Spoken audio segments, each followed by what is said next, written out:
All right, quick story time. Be like the last place it was like the last signal now, so it could be like out of the radius. I've been searching and it's so hard to find.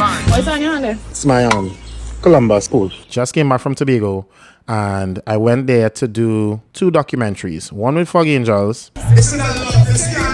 Well, behind the scenes at Tobago Carnival, seeing how they develop. So it was really cool. Some real nice interviews with Anya Elias, who's launching her whole like production house. And then I did Capture the Flag. Sports, football, Tobago alumni. That was real fun. I was actually blown away by the event. That was real exciting. So in the midst of all of this planning, like when you're doing documentaries, it's all about like, okay, so you have like these stories, but then you have to make these stories interesting. I was like, all right, well, let me look to go to the beaches of Tobago and like, get some little drone flights, get some little B-roll.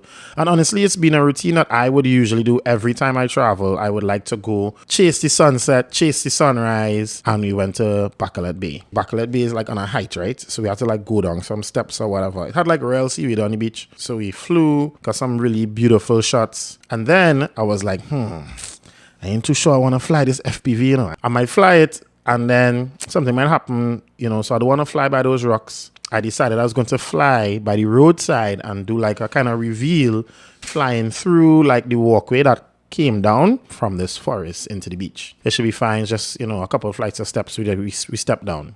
And then there was this big like forested area basically in between the road and the beach, and then I lost signal, and then like there was no drone. So there's where the depression kicked in, and for like about 2 to 3 hours, myself and Johanse, we looked, I really felt like Papa Boa because I had my little staff or whatever. Reached back in the villa now. Next thing you know is our whole team meeting. So now I have tasked these young ladies. We are going to a hike, and the hike is going to be drone retrieval in Tobago. Today, people, we set off on a journey deep into the jungle of Tobago. Now, we are in search of treasure. So, I would like all of you to put your eyes over here, and I will show you all the video, which is the problem statement for today's treasure hunt. And there's actually a security camera there. So if any of your ladies, you want to use your winking skills to get the white man who lives there to come outside and show us the footage, I think that will be of great assistance. The prize. Yes. The prize is yet to be disclosed. Right. I have to consult with our sponsors. We have Campari over there. Amazing. So, but they will actually lead us. So like the wires, we believe those wires, right where that man is showing his belly. Right. We believe the wires are right above where he was walking at the time.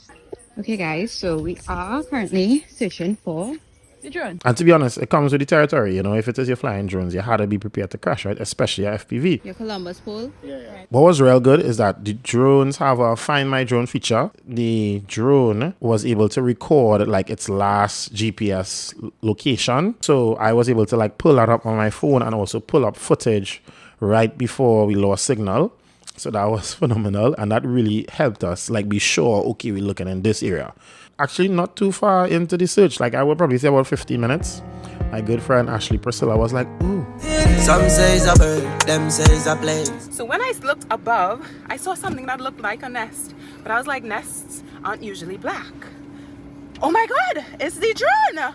So Johanse shook the tree, and he shook the tree, and he shook the tree. And Ken appointed us. It's a shake. We were all like Jada Kingdom at that point, like for real. Shake it, shake it, shake. And then Ken appointed us at different cricket catching locations. And nobody caught the drone, but you know what? It was still safe. I was just like trying to catch this drone. I mean, we didn't catch it, but I actually flew the drone in our wedding the day after. So it's definitely working. And that just goes to show like how sturdy the FPV is, because it will have fallen from, I would probably say at least 3-story height, probably a 4-story. Recap: 1, you want to make sure that when you put your, return to home height, it's higher than whatever buildings, trees or whatnot around. Scope out the area. That's something I didn't do because, to be honest, I could have loaded the map and I could have looked to see where the road was and I could have noticed the bulge. So that's something I didn't do. And then, like, just be resilient, because honestly, like, Johanse and I, we kind of, like, gave up for the while. We was like, all right, we'll go back home. And I was already looking to see, like, my DJI Care to see if I could, like, reorder one or whatever already, And I was just like, let's go back.